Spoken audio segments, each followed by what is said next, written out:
It was only a few years ago that I started playing indie games. For so many years of my life, I had overlooked them to my detriment. Now, I've played many of these small and creative games and I tend to enjoy them more than ever, and often more than bigger titles and AAA releases.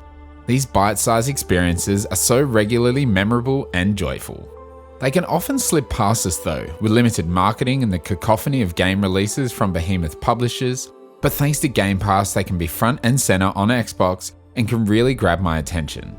This is how I learned about Omno, a low-poly, one-man developed indie game 5 years in the making and successfully crowdfunded.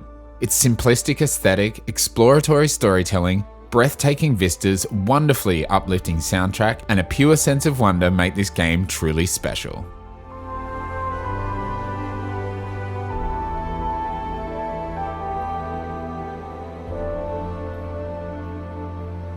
There's not much to explain about the premise for Omno.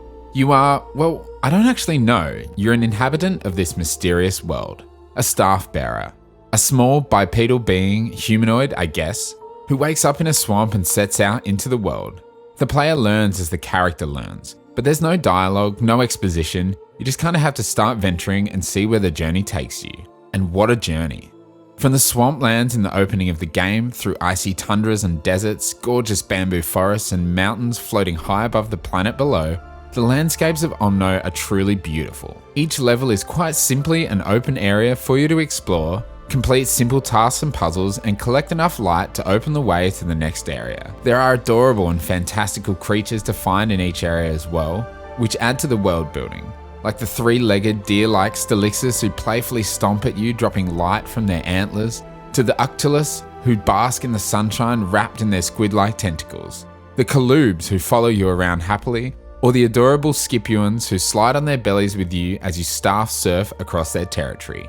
Each creature has their own personality, and the game provides a brief codex entry that gives a little bit of insight into this mysterious world. There are some collectibles you can find around the open areas too. Writings left from a previous staff bearer who explored these areas in search of the light that you now follow.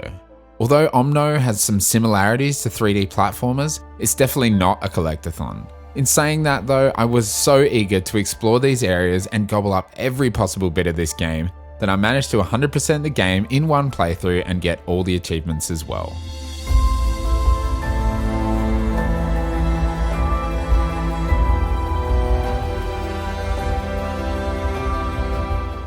Although the game is relatively straightforward, there is some sense of traversal-based progression.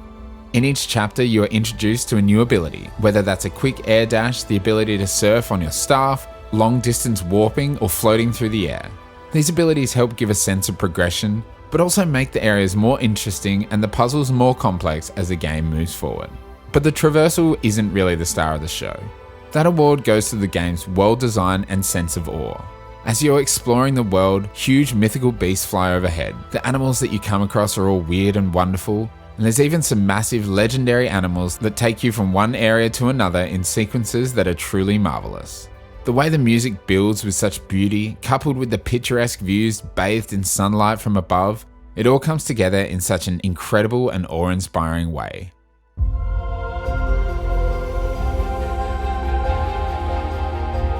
The soundtrack is a constant joy. Composed by Benedict Nichols, who recently composed for The Falconeer, whose music I praised immensely in my review, the soundtrack fits perfectly with the game's visual design. The score is filled with gorgeously crisp strings and choirs, and reverb-heavy pianos that beautifully complement the visual experience. The sound design in general is excellent too. And with no dialogue, it's the music and sound design that embeds you within the world of Omno. When the game wants you to know that something important is happening, the music subtly alerts you and crescendos sublimely, especially when transitioning from one area to the next. The music is a journey of its own. It's the kind of score that sends chills down your spine and is reminiscent of Gareth Coker's work on the Ori series. I offer very high praise for a very good soundtrack.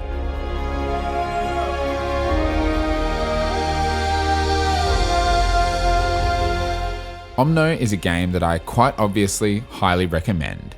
At only 3 to 4 hours to complete, it's a game that you can finish in an afternoon and remember for a lifetime. It's the special kind of indie game of exploration and simplicity that I hope gets praise akin to Journey or Abzu. I think it's the kind of game I'll go back to every now and then just for the joy of it. It doesn't try and push a complex story, but it has you asking questions about the fate of the world around you. The gameplay mechanics are basic, but simple progression keeps areas interesting as the game advances. The ending is sweet yet simple, but it doesn't need to be more than that. The sense of wonder it instills is enough to enjoy every moment of Omno and its unforgettable journey.